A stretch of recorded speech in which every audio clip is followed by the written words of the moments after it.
In terms of the text messages and the allegations that have been made against you, you've sort of explained yourself in putting those text messages in greater context in terms of what they meant and the way they were used against you. Can you explain to us tonight what was meant by, for example, the insurance policy text message? So this is you and Peter Strzok texting about the prospect that President Trump is going to be elected, the unlikely prospect. Right. I mean, it's an analogy. First of all, it's not my text, so I'm sort of interpreting what I believe he meant back 3 years ago.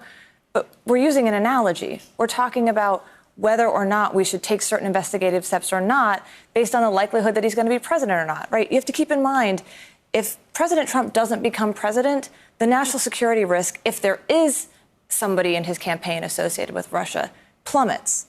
You're not so worried about what Russia's doing vis-a-vis a member of his campaign if he's not president, because you're not going to have access to classified information. You're not going to have access to sources and methods in our national security apparatus. So the insurance policy was an analogy. It's like an insurance policy when you're 40. You don't expect to die when you're 40, yet you still have an insurance policy. So don't just hope that he's not going to be elected and therefore not press forward with the investigation hoping, but rather press forward with the investigation just in case he does get in there. Exactly. What about the text message that in which you and Strzok were talking about your sort of fear that Trump would be elected, and he said, no, we won't let it happen?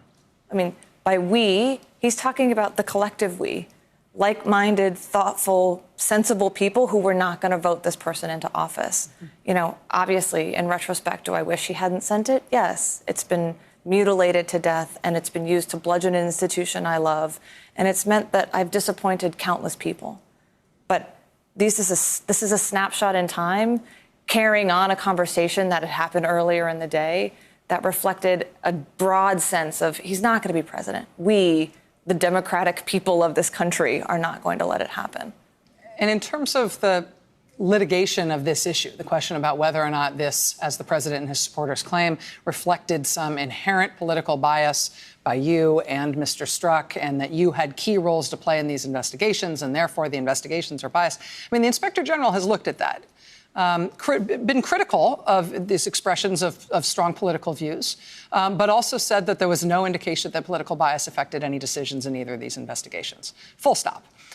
You responded to that on Twitter by saying, cool, like, good, like, basically good to know, but it won't make a difference? It won't make a difference, and it's 2 years too late, right? It's been 3 straight years of investigation by the Inspector General, dozens of lawyers and investigators poring over every investigative step that I took, every text and every email, and they've realized what I've known from the beginning, which is that my personal views had no impact on the course of either investigation.